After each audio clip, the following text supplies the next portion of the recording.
Young, and the Restless Spoilers. Welcome back to our channel, Besties.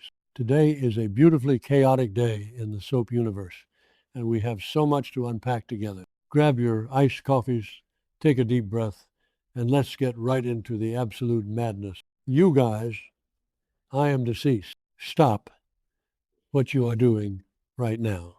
I am literally shaking, and I had to pull my car over into a random grocery store parking lot to film this because my brain is actively short-circuiting. Wait, we need to talk about this now. Send help.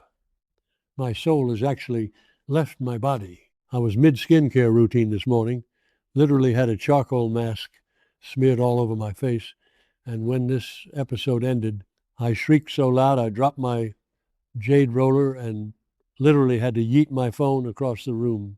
It is giving major, I cannot even, energy, and we are spilling all the tea right now because the absolute cinematic mayhem that just went down in Genoa City has permanently altered my brain chemistry. We are not just watching this show, we are invested, and I am personally victimized by what the writers just did to my emotional stability. Okay, let me try to calm down, but I genuinely cannot. Let's start with the absolute tearjerker of the century between Nick and Adam. I'm literally hyperventilating right now just thinking about it.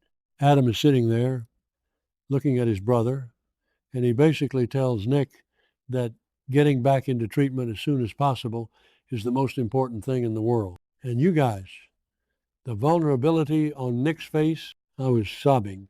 Nick looks at Adam, completely broken, and admits that he thinks he is going to be in the rehab center way longer than he originally expected. And then Nick asks Adam for a massive favor. He looks him dead in the eye and says, I need you to keep an eye on Christian. Wait, backtrack for a second. I missed a step because we need to talk about the sheer gravity of this request. Christian is biologically Adam's son, but Nick has raised him since he was a baby after Sage died and Adam supposedly died in that cabin explosion. Did I say that yet? Ugh, my brain is mush. Moving on. But seriously, the history between these two brothers fighting over this little boy has been years of toxic, bitter warfare. And now Nick is willingly handing over the reins to Adam because they are actually acting like a family.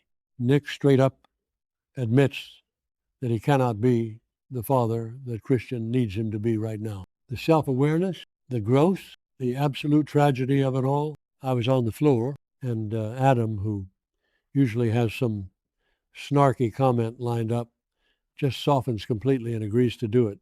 They are genuinely bonding, and I am living for this brotherly redemption arc. Oh, hold on, I should have mentioned this earlier, but the lighting in this scene was so weirdly moody, like a literal Renaissance painting of despair, which just made the whole thing feel 10 times heavier. Anyway, just when I thought I could stop crying, Adam decides to drop a nuclear bomb on Nick's fragile emotional state. Because of course he does. Adam casually informs Nick that Matt Clark, yes, the actual demon spawn, Matt Clark, has officially moved out of the Newman Ranch and is now living with Phyllis Summers. Bestie, be for real right now. Phyllis is officially on my do not perceive list. I am so done. I am genuinely unwell over this. Why in the world is Phyllis letting this absolute psychopath move in with her? She is straight up making the worst decisions in the history of Genoa City. I know she's trying to play some twisted game of 4D chess to get back at Victor, but letting Matt Clark sleep under her roof, that is completely unhinged. Nick is obviously not happy about this news because Phyllis is the mother of his daughter, Summer, and Matt is the man who literally terrorized his entire family and caused his current downward spiral. But Nick, holding on by a literal thread, just nods and says he is going back to rehab anyway. Then the brothers hug. They hugged. You guys.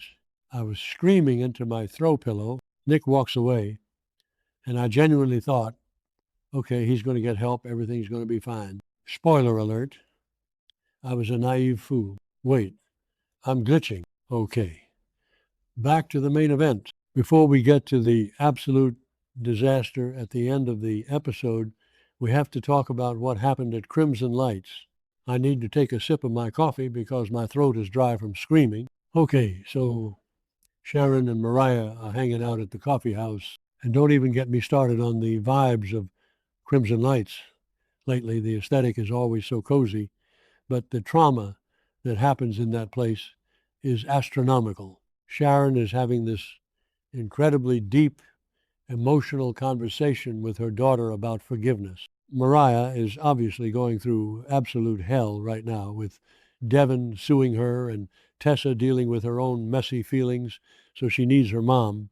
Sharon looks at Mariah, and with all the wisdom of a woman who has been kidnapped, gaslit, and terrorized for decades, she says, there are some people you can never forgive. And literally, the second those words leave her mouth, who walks through the door? Matt freaking Clark. I actually screamed at my television. The cinematic timing, masterpiece. The audacity of this man, unmatched. He just strolls into Crimson Lights like he didn't just ruin all of their lives.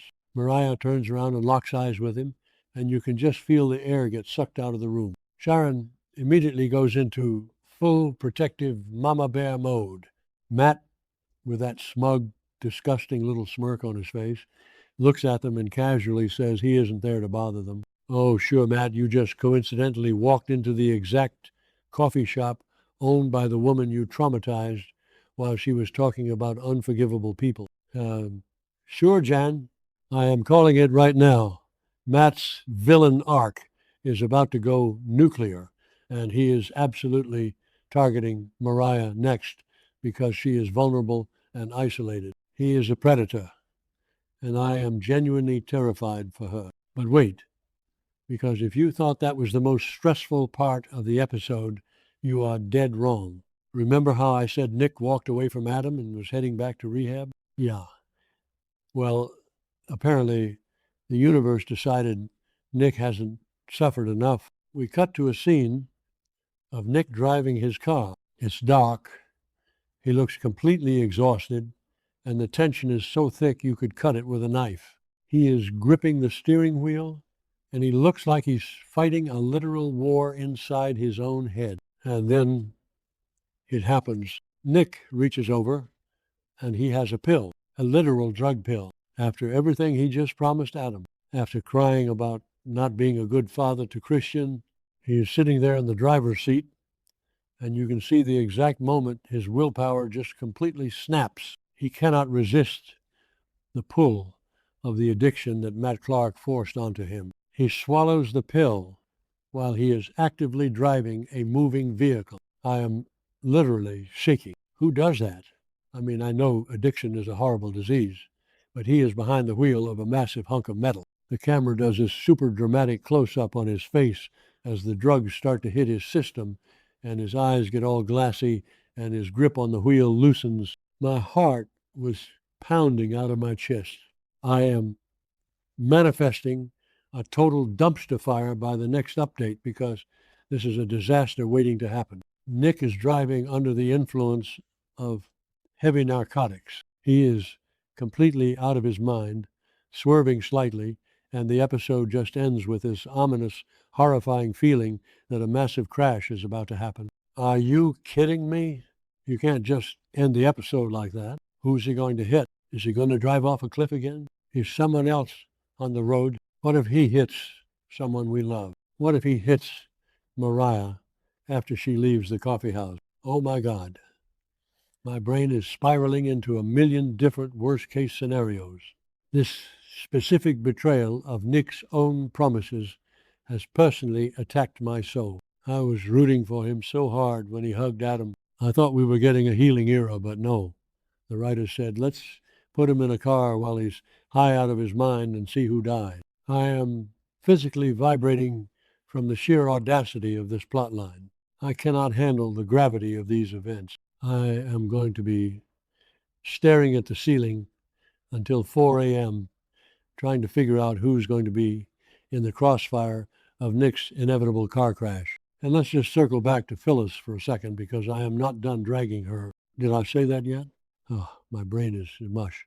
Moving on, but seriously, while Nick is literally risking his life and the lives of innocent pedestrians because of the drugs Matt Clark got him hooked on, Phyllis is letting Matt sleep in her guest room or her bed. Who even knows with her anymore? She is so blinded by her hatred for Victor that she is actively harboring the man who destroyed her daughter's father. If Nick dies in a car crash tonight, the blood is practically on Phyllis's hands for enabling Matt's freedom. I said what I said. I am so unwell. I need to go lay down on the floor and stare into the void for a few hours. This show is my entire personality now, and I am not okay. The stakes are astronomical, the character choices are completely unhinged, and I genuinely do not know how I am going to survive until the next episode. Please tell me you guys are freaking out as much as I am in the comments, because if I have to carry this emotional burden alone, I will actually explode. Okay, I have to go before I start crying in public again. Stay safe out there on the roads, besties, especially if Nick Newman is driving anywhere near you.